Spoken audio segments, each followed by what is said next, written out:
Howdy folks, I'm Rushing Rabbit, rapidly racing down random roads. I'm Amber. And here are more random roads for us to race down. So let's get started on that. Alright folks, and our first letter is titled, Am I a jerk for changing my name without checking with my friend? I have a problem with one of my friends and would appreciate some feedback from y'all on whether I'm in the wrong. Before my daughter was born, my wife and I decided to change our last names. I don't have a good relationship with my dad, and I felt compelled not to give my daughter his name. We thought about it and settled on a last name that we both resonated with. It's my wife's grandfather's last name, and also similar to my mom's first name. We went forward with a name change. A little while later, we met up with his friend and his girlfriend and told them about our changed names. It turns out that my friend's girlfriend has the same last name as the one that we chose. We did not know this until that night. We laughed it off like, oh wow, funny coincidence, and then moved on. Well, time goes by and my friend has been distant, not answering when I invite him to hang out.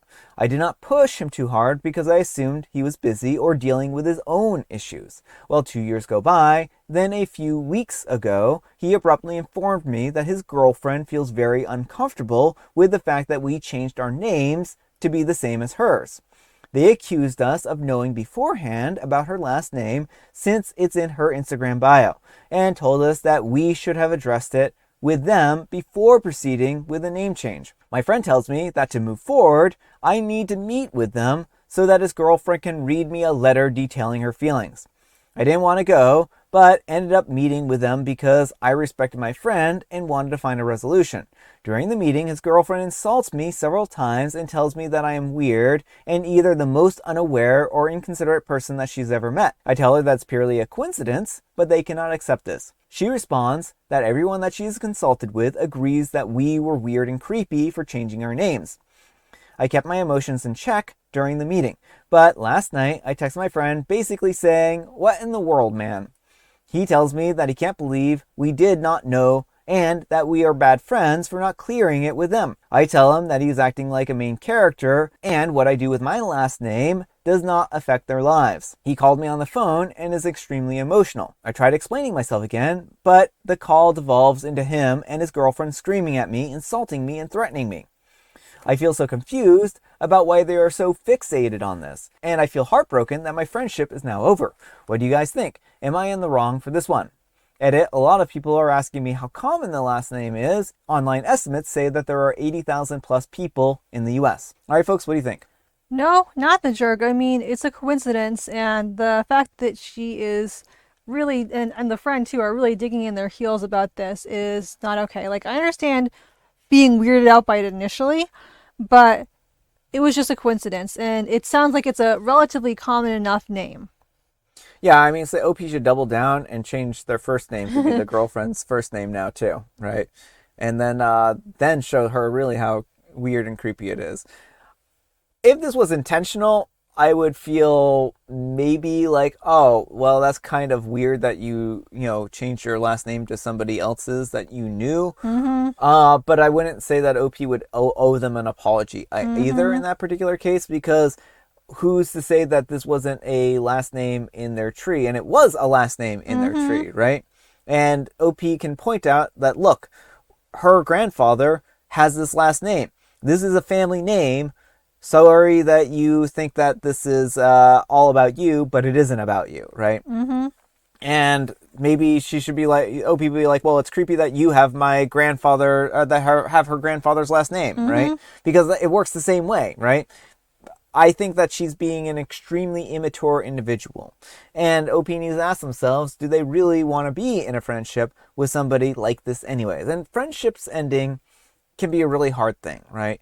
Like, it's a very emotional thing to have a friendship end, and it can feel like, oh, I don't know what I could have done to fix this situation. But I think that in a few years, OP is probably going to be happier for it in the long run, right?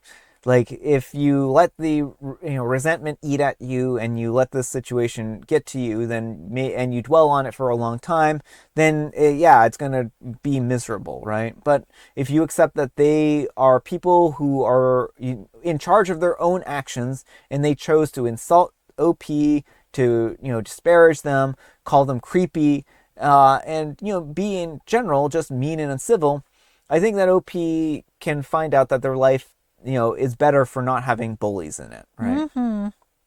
But let me know what you folks think. So anyhow, take care and good luck. All right, folks, and our next letter is titled, Am I a Jerk for Refusing a Wedding Gift Knowing That There Will Be Strings Attached? My fiance, a 32-year-old male, and I, a 31-year-old female, got engaged on Christmas Eve. Until recently, I had a great relationship with his family, his mom especially. But ever since the engagement, it's become really strained because she keeps trying to insert herself into our decisions and offering unsolicited advice, and I'm slowly getting at my wit's end. A few things that have annoyed me. We want a max of around 50 people. My fiance and I are both introverts, and even the thought of being in front of that many people gives me anxiety. With our close family, friends, and their plus ones, we're probably already over 50. His mother insists the wedding must be a grand event with at least 150 guests. No. I found a gown in a magazine that I love, and it's going to be my inspiration. It's more on the simple side, but it's my style. I showed my best friend, my mom, and my future mother-in-law because I wanted her to feel included. And she insisted it was too plain and that everyone will think that I'm just another guest at my wedding, being the only one in white. Plus, everyone should know OP. Yeah.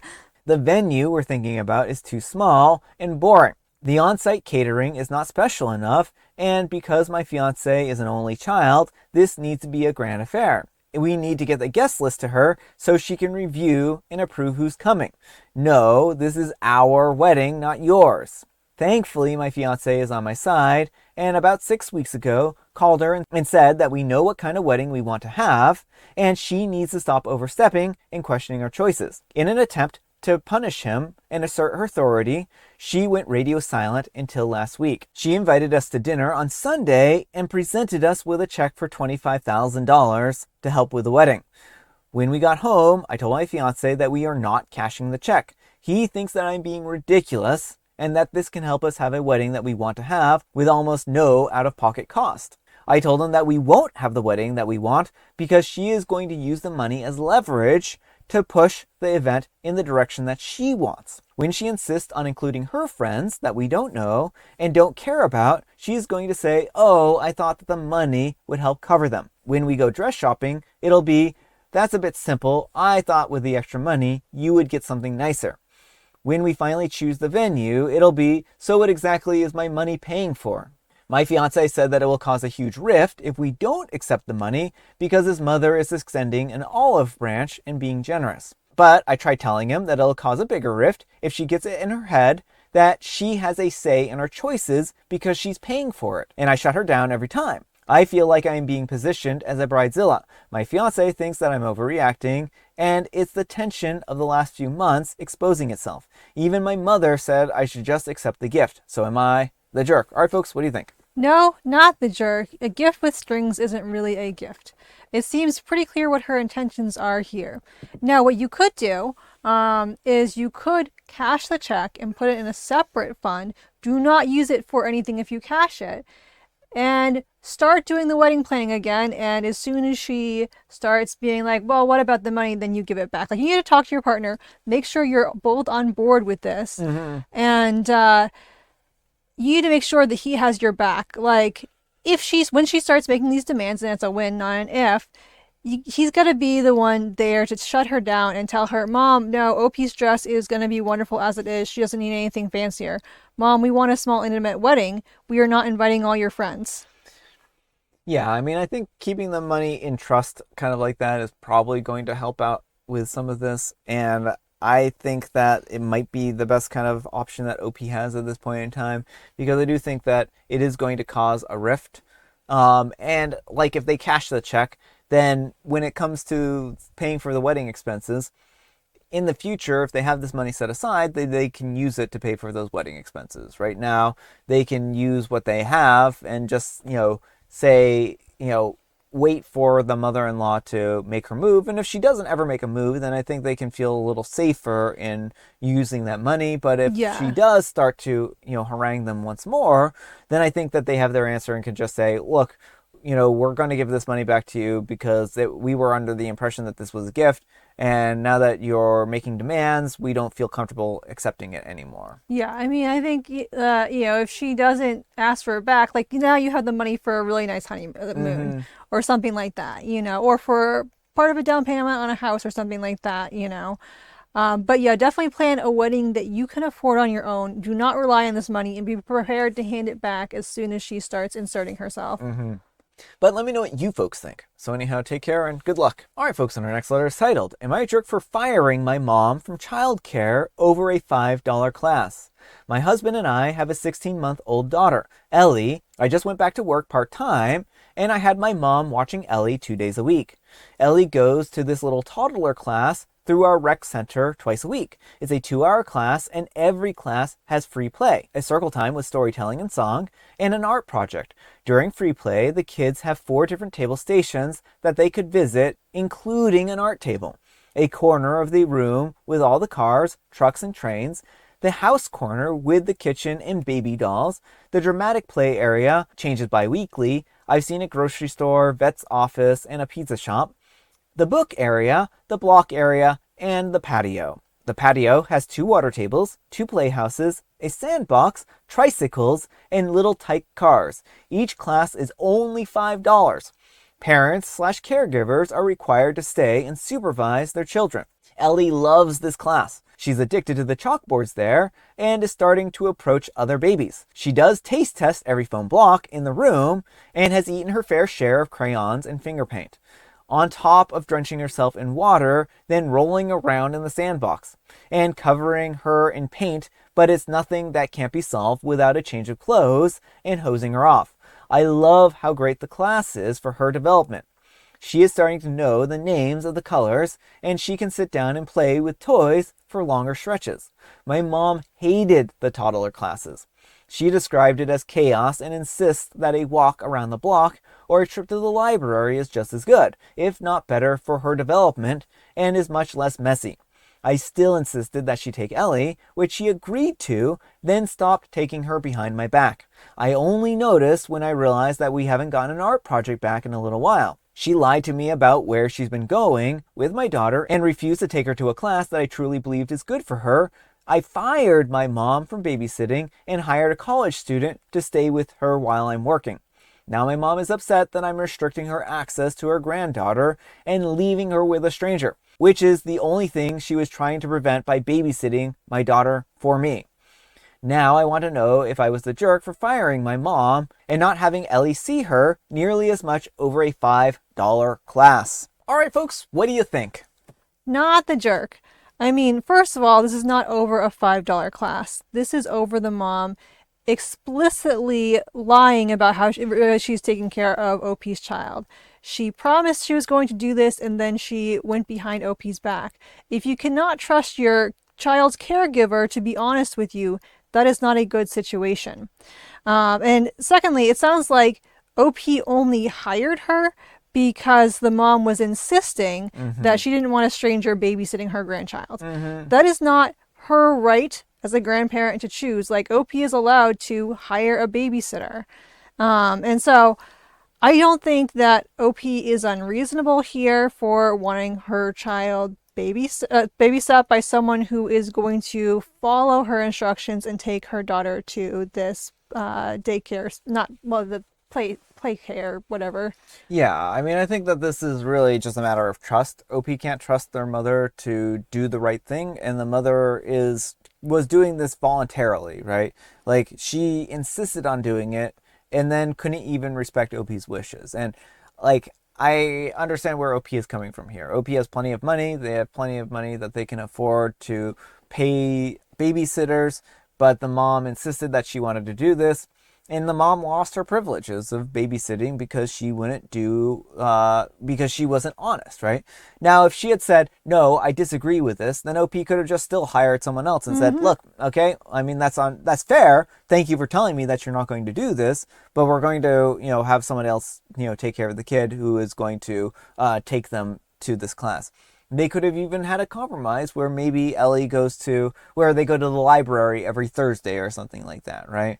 But still, the OP's mom isn't the mother of the child, right? She Mm-hmm. doesn't get to make developmental decisions, right? And she Right. needs to know that she has to listen to OP to take care of the kid. Right. And if you agree to do something, then it's on you to honor that commitment. You cannot Hmm. expect to, like, you can't go behind someone's back and then expect to still have access to their child. Yeah. Now, if she felt like the kid was in danger, Right. then that would be different. Like maybe if there were other kids there, like biting or chewing or hitting or something like that, and she was like, "Look, this isn't good. This is causing your daughter a lot of harm because she keeps getting bit by the other kids." I would say that at that point in time is, they're doing it for the sake of the child's safety and welfare. And if that were the scenario, then I would disagree with OP. But it just sounds like she gets messy, which is what toddler doesn't get messy. Yeah, well, and I mean, I think it is very important for children to have social interaction. Like, Mm-hmm. the library is great, and running around the park is great. Like, these are great activities, but children also need time to socialize with other children. It's Mm-hmm. very important to their development. So, I mean, if there's a library like story time with other children, Yeah, that's a yeah, great option. And going to the park with other, playground with other children, like there is room there as well, but it's very important that she is getting a chance to not just hang with grandma all the day, but can also have time to interact with children her own age. exactly. But let me know what you folks think. So anyhow, take care and good luck. All right, folks, it is tea time. Grab your beverages of choice. I've got some tea right here, and Amber, she has a joke. How do you find an archer? Well, you find an archer by setting your sights on them and then firing an arrow at them. Follow the arrows. Oh, kind of basically what I said to It's some very degree. similar to what you said, yes. And I have Mega Mint. I'm out of Mega Mint. And folks, today is a very special day. It's Coaster Day with a very coffeed picture of Amber in it. Yes, that was way back in I think 2011 maybe. I just finished like my one of my finals for the day. I was standing outside Neville Hall and I took a selfie. Before they cut down all the flowers outside of Neville Yeah. Hall. Oh, it's so sad. I loved them. They were so pretty. Yeah, they were really pretty. They attracted a lot of bees, which I liked. Yeah. That's probably why they cut them down, though. Probably, but we need the Yeah, pollinators. yeah. All right, folks, that's all the time we have for today. Thank you so much for watching.